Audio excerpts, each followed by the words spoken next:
यहाँ हमें प्रूव करना है ए प्लस बी का whole square equal to A square plus B square plus 2ab। तो हमने क्या किया, एक स्क्वायर बना लिया। मान लेते हैं इस स्क्वायर की जो साइड है वो कितनी है, ए प्लस बी है,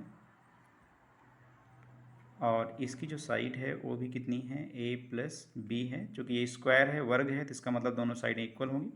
तो अब हमने मान लिया कि भाई हमारा ए जो है यहाँ तक है, ए हमारा यहाँ तक है, तो निश्चित है इसके सामने वाली जो वैल्यू होगी यहाँ तक, मतलब इसका सीध में जो वैल्यू है यहाँ तक, ए भी ए ही होगी, राइट।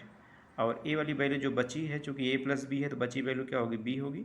तो निश्चित है कि ए भी हमारा कितना होगा, बी होगा। ए भी यहाँ तक क्या होगा, बी होगा। अब चूँकि ए भी क्या है, प्लस बी है, तो हमने इसको भी मान लिया कि ए भाई इतनी दूर ए है, और जो बची वैल्यू है वो कितनी होगी, बी हो जाएगी। तो निश्चित है कि इनके ठीक सामने की जो वैल्यू होगी, अर्थात हम लोग एक ऐसे कह सकते हैं कि इनके ठीक सामने की जो वैल्यू होगी ए होगी, ठीक है। और इनके ठीक सामने बी लिख दिया, इनके ठीक सामने की वैल्यू जो होगी बी सेंटीमीटर लंबाई की होगी।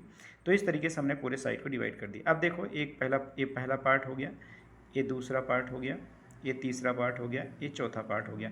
अब पहला पार्ट देखो, ए लंबाई का है, ए चौड़ाई का है, तो इसका स्क्वायर, इसका क्षेत्रफल हो जाएगा ए स्क्वायर।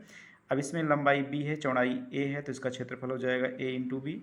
अब इस थर्ड पार्ट को देखते हैं, तो इसकी चौड़ाई बी है, लंबाई कितनी है, बी है, तो इसका जो क्षेत्रफल हो जाएगा बी इंटू बी, अर्थात बी का स्क्वायर हो जाएगा।